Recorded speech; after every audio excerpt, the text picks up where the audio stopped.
నమస్కారం. N24 news వార్తలకు స్వాగతం. ముందుగా వార్తల్లోని ముఖ్యాంశాలు. టీడీపీ కార్యకర్తలకు సీఎం చంద్రబాబు ఆత్మీయ విందు. అమరావతిలో సీనియర్ కార్యకర్తలతో ప్రత్యేక సమావేశం. కార్యకర్తల సేవను గుర్తించిన సత్కరించిన సీఎం. పార్టీ ఐక్యతకు బలపరిచిన ఆత్మీయ కార్యక్రమం.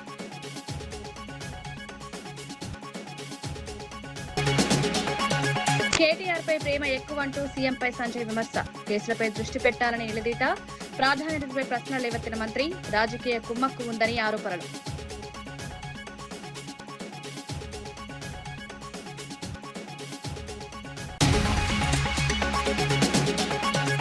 కేరళలో బీజేపీకి పెరుగుతున్న మద్దతు.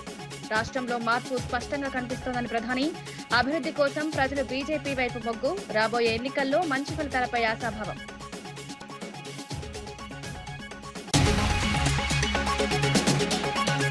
కౌశిక్ రెడ్డిపై శాశ్వత నిషేధం వేయాలని దయాకర్ డిమాండ్. అసెంబ్లీ గౌరవాన్ని కాపాడాలని సూచన. అనుచిత వ్యాఖ్యలపై కఠిన చర్యల విజ్ఞప్తి. కేటీఆర్ హరీష్ రావు క్షమాపణ చెప్పాలని డిమాండ్.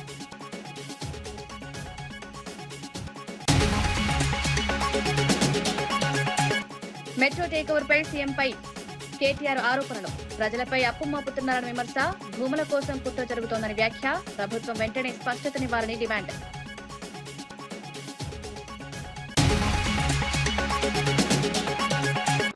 తెలంగాణ అసెంబ్లీలో ఎమ్మెల్యే పాడి కౌశిక్ రెడ్డి ప్రవర్తనపై సీఎం రేవంత్ రెడ్డి తీవ్ర ఆగ్రహం వ్యక్తం చేశారు. సభలో ఆయన ప్రవర్తన అసభ్యకరంగా ఉందని స్పష్టం చేశారు. నిబంధనలు ఉల్లంఘిస్తూ వ్యవహరించడం ప్రజాస్వామ్యానికి విరుద్ధమని వ్యాఖ్యానించారు. ఎథిక్స్ కమిటీ ద్వారా విచారణ జరపాలని స్పీకర్ను కోరారు. దళిత స్పీకర్ను అవమానించేలా వ్యవహరించడం బాధాకరమన్నారు. సభ గౌరవాన్ని కాపాడాల్సిన బాధ్యత సభ్యులందరిదని సూచించారు. పరిస్థితి ఇలాగే కొనసాగితే బడ్జెట్ సమావేశాల వరకు సస్పెండ్ చేసే అవకాశం ఉందని హెచ్చరించారు. ఈ ఘటనతో అసెంబ్లీలో ఉద్రిక్తత నెలకొంది. రూల్ బుక్ కమాండ్ అయింది. ఈ బుక్ లో అధ్యక్ష page number 105 committee on ethics. ఈ రూల్ బుక్ లోనే 105 పేజీలో committee on ethics 288 rule number the committee shall examine every complaint concerning the unethical conduct of a member both within and outside the house referred to it by speaker or the house are taken by suo motu. దీన్ని తీసుకోవాల్సిందిగా అదే విధంగా మా legislative affairs minister request చేస్తున్నా. దీంట్లో sub class 289 sub class 2 the house may also refer complaint of unethical conduct of a member on a motion to the committee for inquiry and report. అధ్యక్ష, నేను ఒకటే మాట, డైరెక్ట్గా మా సభ్యులు వారు చేసిన విధానాన్ని, వారు వ్యవహరించిన తీరును చూసి శాసనసభ సభ్యత్వాన్ని రద్దు చేశాడని మా వాళ్ళు మాట్లాడి, నేను అట్లా నియమ నిబంధనలకు వ్యతిరేకంగా చర్యలు తీసుకోమని నేను అడిగాను.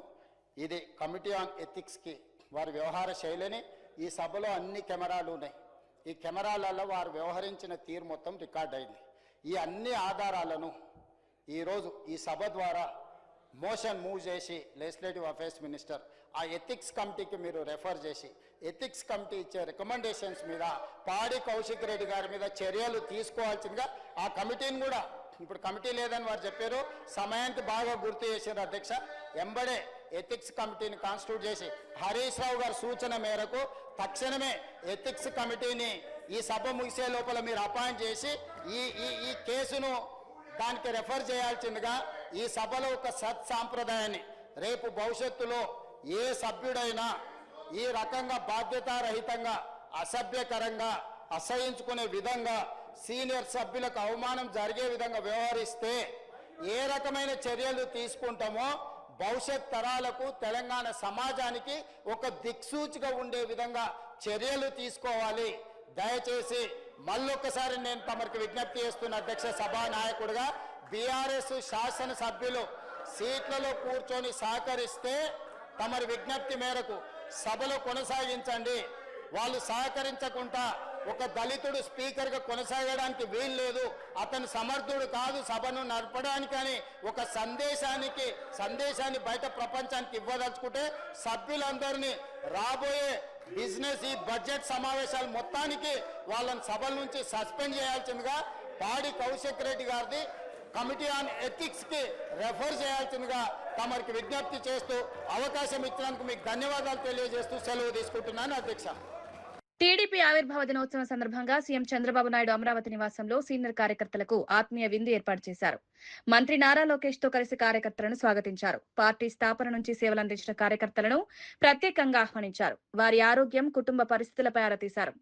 పార్టీ కోసం చేసిన త్యాగాలను ఎప్పటికీ మర్చిపోమలేమన్నారు. కార్యకర్తలను కుటుంబ సభ్యుల్లా భావించి విందు ఏర్పాటు చేయడం తమ బాధ్యతగా భావిస్తున్నామన్నారు. కార్యకర్తలు ఈ ఆత్మీయతపై ఆనందం వ్యక్తం చేశారు. వస్త్రాలు, శాలువాలతో సత్కరించారు. ఈ కార్యక్రమం పార్టీ ఐక్యతను బలపరిచింది. కార్యకర్తల్లో ఉత్సాహం పెరిగింది.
సీఎం శ్రీహరిపై అనుచిత వ్యాఖ్యలు చేసిన కౌశిక్ రెడ్డిని అసెంబ్లీ నుంచి శాశ్వతంగా బహిష్కరించాలని టీపీసీసీ నేత చెనగాని దయాకర్ రెడ్డి డిమాండ్ చేశారు. కౌశిక్ రెడ్డి ప్రవర్తన అసభ్యకరంగా ఉందని, ఎమ్మెల్యేగా ఉండే అర్హత లేదని తీవ్రంగా విమర్శించారు.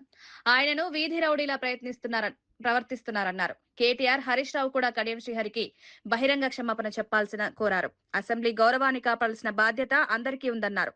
అనేది చాలా సిగ్గుగా ఉంది. ఇలాంటి పొగరుబోతూ మదమెక్కిన ఆంబూతుల్ని అసెంబ్లీకి రాకుండా అడ్డుకట్టవేయాలని, శాశ్వతంగా బహిష్కరించాలని మీకు స్పీకర్ గారికి విజ్ఞప్తి చేస్తా ఉన్నాం. వీధి రౌడీగా, బజారు రౌడీగా వ్యవహరిస్తూ అసెంబ్లీ ప్రతిష్టను దిగజారేటట్టు మాట్లాడినటువంటి పాడి కౌశిక్ రెడ్డి పైన తక్షణం చర్యలు తీసుకోవాలని కూడా మేము కోరుతా ఉన్నాం. ఇవాళ పాడి కౌశిక్ రెడ్డి మాట్లాడిన మాటల వెనుక హరీష్ రావు, కేటీఆర్ హస్తం ఉందనేది కూడా మాకు అర్థమవుతా ఉంది. మరి ఇలాంటి పొగరుబోతు ఆంబోతుల పట్ల బీఆర్ఎస్ పార్టీ వైఖరి కూడా ప్రకటించాల్సిన అవసరం ఉందని కూడా మేము కోరుతా ఉన్నాం. ఇవాళ నిండు అసెంబ్లీలో ఇవాళ మాట్లాడే విధానం చూస్తుంటే తెలంగాణ సభ్య సమాజం తలదించుకోలే వ్యవహరిస్తున్నటువంటి పాడి కౌశిక్ రెడ్డిని తక్షణం బహిష్కరించాలని కూడా కోరుతా ఉన్నాం. అతడు ఎమ్మెల్యేగా ఉండే అర్హత కూడా లేదని కూడా మేము కోరుతా ఉన్నాం. కాబట్టి హుజూరాబాద్ ఎమ్మెల్యే అసెంబ్లీకి రాకుండా శాశ్వతంగా బహిష్కరించాలని, అతడు ఎన్నికల్లో పోటీ చేసే విధంగా కూడా చర్యలు తీసుకోవాలని కూడా మేము కోరుతా ఉన్నాం. ఇది చాలా సిగ్గుగా ఉంది. సభ్య సమాజంలో ఇవాళ ప్రతిపక్షంలో ఉండి కూడా ఇవాళ ప్రతిపక్షం ప్రజల పక్షం అనే విధంగా సమస్యలను ప్రభుత్వం దృష్టికి తీసుకురాకుండా ఇవాళ సభను తప్పుదోవ పట్టించే విధంగా సభ్యులపై అనుచితంగా మాట్లాడే విధంగా బీఆర్ఎస్ నాయకులు చేస్తున్న అరాచక విధానాన్ని తెలంగాణ ప్రజలు గమనిస్తా ఉన్నారు. కాబట్టి ఇలాంటి ఎమ్మెల్యేల పట్ల ఇలాంటి అనైతికంగా వ్యవహరిస్తున్నటువంటి పార్టీ కౌశిక్ రెడ్డిపై తక్షణం సస్పెండ్ చేసి బహిష్కరించాలి. ఇలాంటి పొగరబోతు ఆంబోతుల్ని అసెంబ్లీకి వచ్చే అర్హత కూడా లేదని కూడా మేము స్పీకర్ గారికి కోరుతా ఉన్నాం, రాష్ట్ర ప్రభుత్వాన్ని కూడా కోరుతా ఉన్నాం. కాబట్టి తక్షణం ఇవాళ కేటీఆర్, హరీష్ రావు, ఇవాళ కడియం శ్రీహరి గారికి కూడా బహిరంగంగా క్షమాపణ చెప్పాలని కూడా కోరుతున్నాం. థ్యాంక్ యూ, నమస్తే. లోక్ అదాలత్ ద్వారా కేసులను వేగంగా పరిష్కరించుకోవచ్చని హైకోర్టు న్యాయమూర్తి జస్టిస్ శామ్ కోషి తెలిపారు. గద్వాల కోర్టు ప్రాంగణంలో నిర్వహించిన జాతీయ మెగా లోక్ అదాలత్ కార్యక్రమాన్ని ప్రారంభించారు. ఈ సందర్భంగా జిల్లాలో 5,345 కేసులు పరిష్కరించడం గర్వకారణమని పేర్కొన్నారు. చిన్న వివాదాలు కోర్టుల వరకు వెళ్లకుండా రాజీ మార్గంలో పరిష్కరించుకోవాలని సూచించారు. కోర్టుల్లో కేసులు పెడితే సంవత్సరాల పాటు సాగుతాయని, లోక్ అదాలత్ మంచి ప్రత్యామ్నాయమని వివరించారు. న్యాయవాదులు కూడా కేసులను త్వరగా పరిష్కరించేందుకు సహకరించాలని కోరారు. My Lord, Sri Honorable Chief Guest of this function, Sri Justice P. Shyam Koshi Gari, advocates assembled here and the litigant public, a warm welcome to you. Administrative judge Shravan Kumar గారు, మెంబర్ సెక్రటరీ, మరి ఇక్కడ వచ్చినటువంటి SSA ప్రజానికానికి శుభాకాంక్షలు తెలుపుకుంటూ ఇంతసేపు నిరీక్షించిన దానికి కూడా ధన్యవాదాలు తెలుపుకుంటున్నాము. ఇలా Here we are having 8 courts similar, Principal District Court, Additional Court. Total pendencies 7,846 as on today. Principal District Court 237, First Additional Court 162, POCSO Court 110, Principal Senior Civil Court 366, Additional Senior Civil Court 310, Principal Junior Civil Court 9, 2,244. Total 7,846 million, out of which 3,253 civil, 4,593 criminal. అసెంబ్లీలో ప్రతిపక్ష ప్రశ్నలను ప్రభుత్వం కావాలనే వాయిదా వేస్తోందని మాజీ మంత్రి సబితా ఇంద్రారెడ్డి మండిపడ్డారు. ప్రతిపక్షం అడిగే ప్రశ్నలకు సమాధానం చెప్పలేక ప్రభుత్వం వెనుకడుగు వేస్తోందని విమర్శించారు. ముఖ్యంగా మైనింగ్ అంశంలో భారీ అక్రమాలు జరుగుతున్నాయని ఆరోపించారు. అనుమతులు లేకుండా మైనింగ్ కొనసాగుతున్నా కేవలం జరిమానాలు వేసి వదిలేస్తున్నారన్నారు. దీని వెనుక ఉన్న పెద్దల పాత్రపై అనుమానాలు వ్యక్తం చేశారు. ప్రభుత్వం తన తప్పులను కప్పిపుచ్చుకునే ప్రయత్నం చేస్తోందని ఆరోపించారు. అసెంబ్లీ వ్యవహారాల్లో పారదర్శకత ఉండాలని డిమాండ్ చేస్తుందనేది అర్థమవుతున్న సందర్భం. ఈరోజు నేను హరీష్ రావు గారు లేవనెత్తిన అంశం ఏదైనా కూడా అసెంబ్లీలో బయట జరుగుతున్న అవినీతిని అసెంబ్లీలో ప్రస్తావించాలని ప్రయత్నం చేస్తూ ఉంటాం. ఒకటి కాదు, రెండు కాదు, చాలా చాలా చాలా అవినీతికి సంబంధించిన సంఘటనలు గతంలో బయట పెట్టున్నాం. హెల్త్ పాలసీ కానివ్వండి, సింగరేణికి సంబంధించింది కానివ్వండి, తర్వాత మున్సిపల్ అడ్మినిస్ట్రేషన్లో సంబంధించింది కానివ్వండి, ఇవన్నీ అడుగుతున్న సందర్భంలో ప్రభుత్వం నుండి సమాధానం ఉండదు. నిన్న ఈరోజు ఇసుకకు సంబంధించింది కానివ్వండి, నిన్న హరీష్ రావు గారు ఒక విషయాన్ని ప్రస్తావించినప్పుడు దానికి సమాధానం చెప్పాలి, లేదంటే హౌస్ కమిటీ వేయాలి. కానీ దానికి సమాధానం చెప్పకుండా నియోజకవర్గాల పునర్విభజనపై సీఎం రేవంత్ రెడ్డి ప్రజలను తప్పుదోవ పట్టిస్తున్నారని బీజేపీ ఎంపీ లక్ష్మణ్ విమర్శించారు. పునర్విభజనల వల్ల తెలంగాణలో అసెంబ్లీ స్థానాలు 119 నుంచి 179కి పెరిగే అవకాశం ఉందన్నారు. పార్లమెంటు స్థానాలు కూడా పెరుగుతాయన్నారు. ఈ ప్రక్రియతో ఎస్సీ ఎస్టీలకు ప్రాతినిధ్యం పెరుగుతుందని పేర్కొన్నారు. అభివృద్ధి దిశగా ఇది కీలక నిర్ణయమని వివరించారు. కాంగ్రెస్ పార్టీ ఈ ప్రక్రియను అడ్డుకోవాలని ప్రయత్నించడం సరికాదని విమర్శించారు. ఇవాళ మన డ్యూరేషన్ ఆఫ్ అసెంబ్లీ కానీ లోక్సభ కానీ 5 years అండ్ టైం చాలా స్పష్టంగా రాజ్యాంగంలో ఫిక్స్ చేసి ఉన్నారు. 5 సంవత్సరాలు మించి ఉండడానికి వీల్లేదని. కానీ దురదృష్టవశాత్తు 1977లో ఎమర్జెన్సీ విధించి ఇందిరాగాంధీ తన పదవీ కాలాన్ని మరి 42nd కాన్స్టిట్యూషనల్ అమెండ్మెంట్ చేసి 6 సంవత్సరాలు పొడిగించుకున్నారు. అంటే రాజ్యాంగాన్ని సవరించి యాక్చువల్ రాజ్యాంగం ప్రకారంగా ఈ ఆర్టికల్ 83 పార్లమెంటుకు, ఆర్టికల్ 172 అసెంబ్లీలకు మన పదవీ కాలం 5 సంవత్సరాలు. దాన్ని రాజ్యాంగాన్ని సవరించి ఆ రోజు 42nd అమెండ్మెంట్ ద్వారా 6 సంవత్సరాలు చేస్తుంది. నుంచి ఎంపీలుగా మీరు చట్టసభలు అడుగు పెడితే ఎందుకు మీకు కంటగింపు? ఇవాళ అమిత్ షా గారు చాలా స్పష్టంగా ఈ సమావేశాన్ని తీసుకొస్తామంటే దాట వేస్తున్నారు. ఎందుకు అంత తొందర అంటున్నారు? ఇవాళ ఎందుకు మీరు దడుచుకుంటున్నారు? ఇవాళ చాలా స్పష్టంగా చెప్పాడు ఇవాళ అమిత్ షా గారు కూడా. మల్లికార్జున్ ఖర్గే గారికి LOP లోక్సభలో రాహుల్ గాంధీ గారు మేము చెప్పాము, రాశాము. BRS working president KTR metro takeover అంశంపై సీఎం రేవంత్ రెడ్డిపై తీవ్ర ఆరోపణలు చేశారు. ఎల్ఎన్టీ సంస్థకున్న వేల కోట్ల అప్పును తెలంగాణ ప్రజలపై మోపుతున్నారన్నారు. మెట్రో ప్రాజెక్టు పేరుతో ఆర్థిక భారం పెంచుతున్నారని విమర్శించారు. సంస్థ అధికారులను బెదిరిస్తూ ఒప్పందాలు మార్చించే ప్రయత్నాలు జరుగుతున్నాయని ఆరోపించారు. విలువైన భూములను కైవసం చేసుకునేందుకు కుట్ర జరుగుతోందన్నారు. ప్రజల సంపదను దోచుకునే ప్రయత్నాలు జరుగుతున్నాయని మండిపడ్డారు. ప్రభుత్వం వెంటనే స్పష్టతనివ్వాలని డిమాండ్ చేశారు. మెట్రోని మేము 15,000 కోట్లకే కొన్నాం, చాలా గొప్ప పని చేసినామని చెప్పి ముఖ్యమంత్రి గారు సిగ్గు లేకుండా అబద్ధాలు చెప్తా ఉన్నారు. వాస్తవం ఏంది? 280 ఎకరాల ప్రభుత్వ భూమిని మెట్రోకి కేవలం ఆనాటి ప్రభుత్వం, రాజశేఖర రెడ్డి గారి ప్రభుత్వం లీజుకు మాత్రమే ఇచ్చింది. ఆ భూములు మనవే, ప్రభుత్వానికే, ప్రజల భూములవి. ఆ 280 ఎకరాలు వాళ్ళకు ఎల్ఎన్టీకి రాసివ్వలేదు, కేవలం లీజుకి ఇచ్చారు. లీజుకి ఇచ్చిన భూముల్లో ఎల్ఎన్టీ వాళ్ళు 18 కోట్ల స్క్వేర్ ఫీట్ల బిల్టప్ ఏరియా కట్టి దాని నుంచి వచ్చే ఆదాయంతో వారు సంపాదించుకోవాలా. తిరిగి ఆ భూముల్లో డెవలప్ చేసిన 18 కోట్ల చదరపు అడుగుల భవనాలతో సహా తిరిగి రాష్ట్రానికి అప్పజెప్పి పోవాలి. ఇది అగ్రిమెంట్. కానీ నిన్న ముఖ్యమంత్రి ఏమంటాడు? 22,000 కోట్ల ఆస్తిని మేము 15,000 కోట్లకి కొన్నాం, 7,000 కోట్లు మిగిలిచ్చినాం అంటుంది. ఇది ఎట్లుందంటే మీ భూమిని, మీ ఇల్లును మళ్ళీ మీరే తిరిగి కొనుక్కున్నట్టుంది. అంటే ఎంత సిగ్గు లేకుండా అబద్ధాలు చెప్తున్నాడు ముఖ్యమంత్రి అంటే. 15,000 కోట్ల లోను ఒక ప్రైవేటు సంస్థ బ్యాలెన్స్ షీట్ మీద ఉంటే దాన్ని రాష్ట్ర ప్రజల మీద రుద్దిందే సిగ్గుచేటంటే, ఎల్ఎన్టీ సిఎఫ్ఓను అరెస్టు చేస్తా అని బెదిరించి, మేడిగడ్డ బరాజు విషయంలో నేను చెప్పినట్టు తింటలేరని చెప్పి వాళ్ళను బెదిరించి బ్లాక్మెయిల్ చేసి చివరికి మరి ఆ 280 ఎకరాల ప్రభుత్వ భూమి ఏదైతే ఇవాళ ఎల్ఎన్టీ చేతిలో లీజ్ రూపంలో ఉందో దాన్ని కొట్టేయడానికి ఈ దండుపాలెం బ్యాచ్ వేసిన ఒక కుట్ర, ఒక స్కెచ్ నిన్న ముఖ్యమంత్రి గారి ప్రకటన. ఎల్ఎన్టీ భూములు కావవి, అవి ప్రభుత్వ భూములే, అది ప్రజల సంపదనే. కానీ వాళ్ళ ప్రైవేటు సంస్థ నెత్తి మీద ఉన్న అప్పును ప్రభుత్వం నెత్తి మీద, ప్రజల నెత్తి మీద 15,000 కోట్ల అప్పు ఎందుకు రుద్దుతున్నాడో ముఖ్యమంత్రి సమాధానం చెప్పాలి. ఆ 280 ఎకరాల భూమి ఏదైతే ప్రజల సొత్తు ఉన్నదో దాన్ని ఏ రకంగా రేపటి రోజున మీరు వినియోగించబోతా ఉన్నారో సమాధానం చెప్పి తీరాలి. వాటిని అమ్ముతారా? నీ అనుయాయులకు కట్టబెడతావా? మరి ఇంకెవరికైనా లీజుకి ఇస్తావా? నీ దండుపాలెం బ్యాచ్ కు పుట్టాలు బఠానీ లెక్క పంచిస్తావా అనే అనుమానాలు ఇవాళ హైదరాబాద్ ప్రజల్లో బలంగా ఉన్నాయి. నేను ఒక్క మాట సూటిగా రేవంత్ రెడ్డిని అడుగుతా ఉన్నా. కేంద్ర ప్రభుత్వం ఒప్పుకోలేదు ఎల్ఎన్టీ చేతిలో ఉంటే, అందుకే ఎల్ఎన్టీని తీసుకోవాల్సి వచ్చింది అంటున్నాం. మరి ఇదే కేంద్ర ప్రభుత్వం, ఆనాడు కూడా ఇదే బీజేపీ ప్రభుత్వం ఉంది. మేము హైదరాబాద్ రాయదుర్గం నుండి ఎయిర్పోర్ట్ కు 32 కిలోమీటర్లు హైదరాబాద్ మెట్రోని పొడిగించాలని చెప్పి టెండర్ చేశాం. పూర్తిగా పనులు కూడా ప్రారంభించి శంకుస్థాపన కూడా చేసినాం. ఆ రోజు కేంద్ర ప్రభుత్వం ఏమీ అభ్యంతరం చెప్పలేదే. ఆ రోజు మున్సిపల్ మంత్రిగా నేనే ఉన్నా. మరి మాకు చెప్పిన అభ్యంతరం నీకెందుకు చెప్తున్నది? ఏమైనా కాగితాలు ఉన్నాయా? ఎల్ఎన్టీ ఒప్పుకోకపోతే మేము ఫండింగ్ చేయమనే కాగితాలు ఉన్నాయా? ఇవన్నీ ముఖ్యమంత్రి గారు పుట్టించిన కాకమ్మ కబుర్లు, ముఖ్యమంత్రి చెప్తున్న కాకమ్మ కబుర్లు. ఆ రోజు హైదరాబాద్ ఎయిర్పోర్ట్ మెట్రోకి మేము కూడా ఆనాడు ఎల్ఎన్టీ చేతిలో ఉన్న రాయదుర్గం నుంచి ఎయిర్పోర్ట్ కి ప్రతిపాదించాం. మీరు రాగానే దాన్ని రద్దు చేసినారు.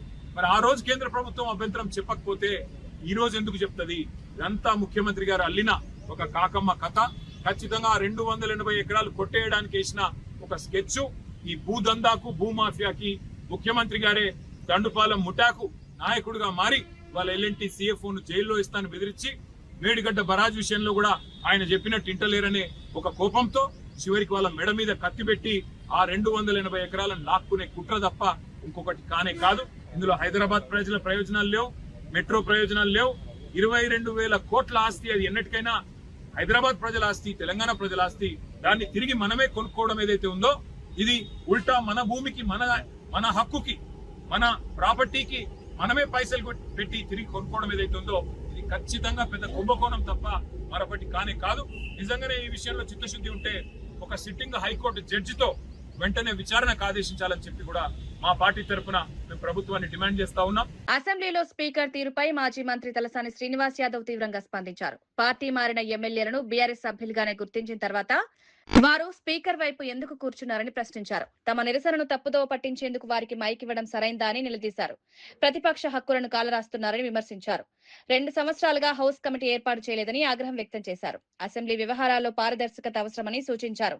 ప్రజాస్వామ్య విలువలను కాపాడాల్సిన బాధ్యత స్పీకర్దేనన్నారు. కాకుండా సభలు జరిగినటువంటి సందర్భాలలో వాళ్ళు పద్దులు పెట్టడం మంత్రులు, ఒకవైపున హౌస్ ఆర్డర్లో లేనటువంటి సందర్భంలో మా సభ్యులం మేమందరం కలిసి పోడియం వరకు వెళ్ళి మేము మా డిమాండ్ చేస్తుంటే దీన్ని మొత్తం డైవర్ట్ చేయడానికి, అంటే జరిగింది తప్పిదమని ఆల్రెడీ తేలిపోయిన తర్వాత దీన్ని ఈ అటెన్షన్ డైవర్ట్ చేయాలని స్పీకర్ గారు కడియం శ్రీహరి గారికి, దానం నాగేందర్ గారికి, కాళే యాదయ్య గారికి మైక్ ఇచ్చాడు. 4 రోజుల కిందనే కదా మీరు తీర్పిచ్చింది వాళ్ళు మా పార్టీ వాళ్ళని.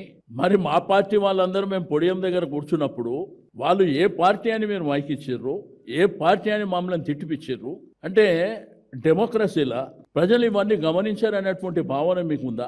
రెండోది, కడియం శ్రీహరి గారు మాట్లాడుతూ ఏదైతే భూముల మీద హౌస్ కమిటీ వేస్తాన్నారు ముఖ్యమంత్రి గారు అని చెప్తూ నా ఇంటికే కూడా పీక్కోలేరు అనేటువంటి అక్కడ జరిగినటువంటి కాన్వర్జేషన్. ఇక్కడ వైపు నుంచి కౌశిక్ మీరు ఏ పార్టీ చెప్పాలి అని ఒక వైపున స్పీకర్ వైపు చూపిస్తూ, రెండో వైపున శ్రీహరి గారి వైపు చూపిస్తూ, ఆయన అఫీషియల్గా స్పీకర్ గారు వీరికేం మైక్ ఇవ్వలేదు, ఈయన స్థానం నుంచి ఈయన ఎక్కడికి పోలేదు. కౌశిక్ సభ జరిగినప్పుడు ఆర్డర్లు లేనప్పుడు చాలా అంశాలు జరుగుతుంటాయి, కానీ ప్రొసీజర్స్ ఏంది, రూల్స్ రెగ్యులేషన్స్ ఏంది, మైక్ అవకాశం ఇచ్చినప్పుడు దాంట్లో ఏమైనా వల్గర్గా మాట్లాడినటువంటి సందర్భాలు వచ్చినప్పుడు ఎథిక్స్ కమిటీ అని ఇంకో కమిటీ అని చెప్పి రెఫర్ చేస్తారు. ఇప్పుడు దీని ఎథిక్స్ కమిటీ లేదు. ఫస్ట్ ఆఫ్ ఆల్ గడిచిన 2.5 సంవత్సరాల నుంచి అసెంబ్లీలో ఏ కమిటీలు లేవు.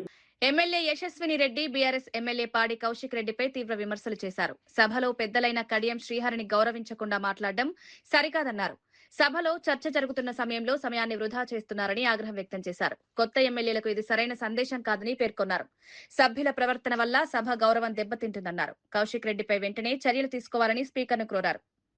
ఒక తండ్రి లాంటి వాళ్ళు కడియం శ్రీహరి గారు మా అందరికీ కూడా ఒక తండ్రి లాంటి వాళ్ళు, వయసులో పెద్దవాళ్ళు, ఎప్పటి నుంచో కూడా శాసనసభ్యులుగా ఉన్నారు. అట్లాంటి వారికి మర్యాద ఇవ్వకుండా ఎట్లా పడితే అట్లా మాట్లాడి నిన్నటి నుంచి చూస్తున్నాము. అది డిమాండ్ల మీద మాట్లాడుతుంటే, చర్చ జరుగుతుంటే, కొత్తగా సబ్జెక్ట్ ఏమైనా నేర్చుకుందామని ఇంట్రెస్టింగ్గా విందాం అనుకుంటే నూతన సభ్యులం ఎంతో మంది ఉన్నాం. సభా సమయాన్ని కూడా వృధా చేస్తున్నారు. ఎంక్వైరీ అన్నారు, పర్సనల్గా టార్గెట్ చేసి మంత్రి గారిని మాట్లాడుతున్నారు. వాళ్ళకి ఏదైనా వేరే అజెండా ఉంటే బయట చూసుకోవాలి. మరి ఇప్పుడు సభలో మేము నేర్చుకోవాల్సింది రాజకీయ పార్టీల గురించి చేయాలా, లేకపోతే ప్రజలకు కావాల్సిన సమస్యలు. కేరళలో నిర్వహించిన సభలో ప్రధాని నరేంద్ర మోదీ కీలక వ్యాఖ్యలు చేశారు. రాష్ట్ర ప్రజలు బీజేపీ వైపు మొగ్గు చూపుతున్నారని తెలిపారు. పార్టీ కార్యకర్తలు అహర్నిశలు శ్రమిస్తూ బీజేపీ బలోపేతానికి కృషి చేస్తున్నారన్నారు. కేరళ రాజకీయాల్లో మార్పు స్పష్టంగా కనిపిస్తోందని పేర్కొన్నారు. ప్రజలు ప్రత్యామ్నాయాన్ని కోరుకుంటున్నారన్నారు. అభివృద్ధి, పారదర్శక పాలన కోసం బీజేపీ కట్టుబడి ఉందన్నారు. కేంద్ర ప్రభుత్వ పథకాలను ప్రజలకు చేరవేయడంలో కార్యకర్తలు కీలక పాత్ర పోషిస్తున్నారన్నారు. రాబోయే ఎన్నికల్లో బీజేపీకి మంచి ఫలితాలొస్తాయని ఆశాభావం వ్యక్తం చేశారు. पॉलिटिकल वायलेंस के कारण अपना जीवन खोया है। मैं आज केरलम की मेरी ये पहली चुनाव सभा में उन सभी कार्यकर्ताओं को इस मंच से आदरपूर्वक श्रद्धांजलि देता हूं। സുഹൃത്തുക്കളെ, ഈ മാറ്റത്തിന് പിന്നിൽ കേരളത്തിലെ ജനങ്ങളുടെ അനുഗ്രഹമാണ്. ഇതിന് പിന്നിൽ കേരളത്തിലെ ബിജെപിയുടെ ലക്ഷക്കണക്കിന് വരുന്ന പ്രവർത്തകരുടെ അധ്വാനമാണ്. നമ്മുടെ എത്രയോ പ്രവർത്തകർ രാഷ്ട്രീയ ആക്രമണങ്ങളിൽ ജീവൻ ബലി നൽകി. ഇന്ന് ഇവിടെ ഈ തവണത്തെ തെരഞ്ഞെടുപ്പിലെ എന്റെ ആദ്യത്തെ യോഗത്തിൽ വെച്ച് ഞാൻ ആ പ്രവർത്തകരുടെ മുമ്പിൽ പ്രണമിക്കുന്നു. एनडीए सौहृदगढ़े केरलम को सुंदरतम क्यों कहा जाता है, इसका एहसास हमें पालक्काड़ आते ही हो जाता है। हमारा पालक्काड़ केरलम का प्रवेश द्वार है। यहां प्रकृति की अद्भुत सुंदरता भी है, केरलम की प्राचीन जीवन संस्कृति भी है, और ये केरलम की प्रतिभा और परिश्रम का एक बड़ा केंद्र भी है। यहां कल्पाती मंदिर का महत्व बताते हुए काशी का उदाहरण दिया जाता है। काशी का सांसद होने के नाते ये मेरे लिए और भी विशेष है। സുഹൃത്തുക്കളെ, കേരളം സുന്ദരമാണ് എന്ന് എന്തുകൊണ്ട് പറയുന്നു? ഇതിന്റെ തെളിവ് కేంద్ర మంత్రి బండి సంజయ్ సీఎం రేవంత్ రెడ్డిపై తీవ్ర విమర్శలు చేశారు. కేటీఆర్ పై సీఎం ప్రత్యేక శ్రద్ధ చూపుతున్నారని ఆరోపించారు. కాళేశ్వరం ప్రాజెక్టుపై చూపుతున్న దృష్టి డ్రగ్స్ కేసులు, ఈ ఫార్ములా, ఫామ్ హౌస్ కేసులపై ఎందుకు లేదని ప్రశ్నించారు. ప్రభుత్వ ప్రాధాన్యతలు సరిగా లేవన్నారు. హరీష్ రావు అంశంలో కేటీఆర్ అప్రమత్తంగా ఉండాలని సీఎం సూచిస్తున్నారని విమర్శించారు. ఇది రాజకీయంగా కుమ్మక్కు సంకేతమని పేర్కొన్నారు. ప్రజల దృష్టి మళ్లించేందుకు ప్రభుత్వం ప్రయత్నిస్తోందని ఆరోపించారు. ఈ ఫార్ములా మీద ఎందుకు లేదు, ఫామ్ హౌస్ కేసు మీద ఎందుకు లేదు, ఆ కరెంటు కొనుగోలు మీద నివేదిక వచ్చింది ఆల్రెడీ, దాని మీద ఎందుకు లేదు? మళ్ళీ ముఖ్యమంత్రి గారు కేటీఆర్ అనేది సలహా ఇస్తారు, చూసారా చాలాసార్లు సలహా ఇస్తున్నాడు, హరీష్ రావు పట్ల జాగ్రత్తగా ఉండు అంటున్నాడు. అంటే ఎంత అలర్ట్ చేస్తున్నాడు కేటీఆర్ గారు, ఎంత కాపాడే ప్రయత్నం చేస్తున్నాడు రాష్ట్ర ముఖ్యమంత్రి గారు. హరీష్ రావు విషయంలో అలర్ట్గా ఉండు అంటున్నాడు. అంటే కేటీఆర్ గారికి ఏ విధంగా నీడలకు వివరిస్తున్నాడు. ఆయనకు రక్షణ కవచం, ఈయనకు రక్షణ కవచం. ఇక కేటీఆర్ అనే వ్యక్తి బండి సంజయ్ నా మీద మారుతాడు. ఇంకా మీరు ఒకటి హరీష్ రావు గారి మీద కసి, ఆ కోపము కేటీఆర్ గారి మీద ఎందుకు తగ్గింది నీకు అంటున్నా. ఈ మధ్య రహస్య ఒప్పందం మీ ఇద్దరి మధ్యలో విమర్శలు ఎందుకు తగ్గించినావు, ఆరోపణలు ఎందుకు తగ్గించుకున్నావు, కేసులు ఏమైనాయి? ఓ ఈ ఫార్ములా కథం, కేసు ఏమైనా నీ కేసు ఏమైంది నీది? డ్రగ్స్ కేసు నేను మళ్ళీ అంటున్నా, అకున్ సబల్వాల్ గారి రిపోర్టు బయట పెట్టు నీకు దమ్ముంటే. నువ్వు కేటీఆర్ ఒక్కటి కాదు అనుకుంటే అకున్ సబల్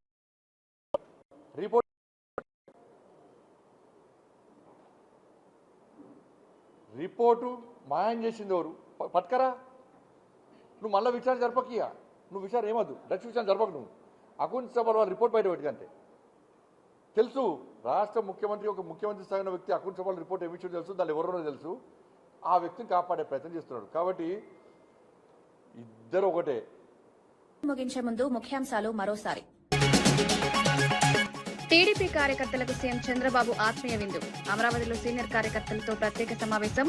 కార్యకర్తల సేవను గుర్తించిన సత్కరించిన సీఎం. పార్టీ ఐక్యతకు బలపరిచిన ఆత్మీయ కార్యక్రమం.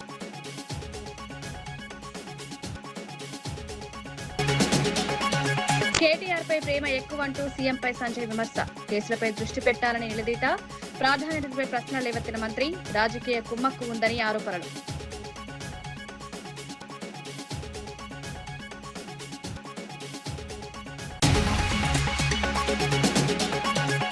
కేరళలో బీజేపీకి పెరుగుతున్న మద్దతు. రాష్ట్రంలో మార్పు స్పష్టంగా కనిపిస్తోందని ప్రధాని. అభివృద్ధి కోసం ప్రజలు బీజేపీ వైపు మొగ్గు. రాబోయే ఎన్నికల్లో మంచి ఫలితాలపై ఆశాభావం.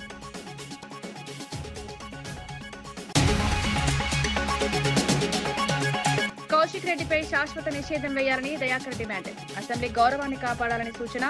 అనుచిత వ్యాఖ్యలపై కఠిన చర్యల విజ్ఞప్తి. కేటీఆర్, హరీష్ రావు క్షమాపణ చెప్పాలని డిమాండ్.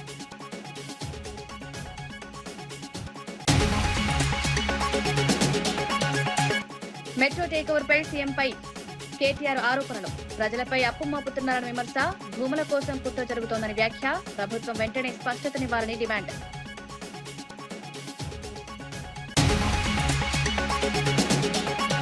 ఇవి ఈనాటి వార్తా విశేషాలు. మరో బులెటిన్లో మళ్ళీ కలుద్దాం. నమస్కారం.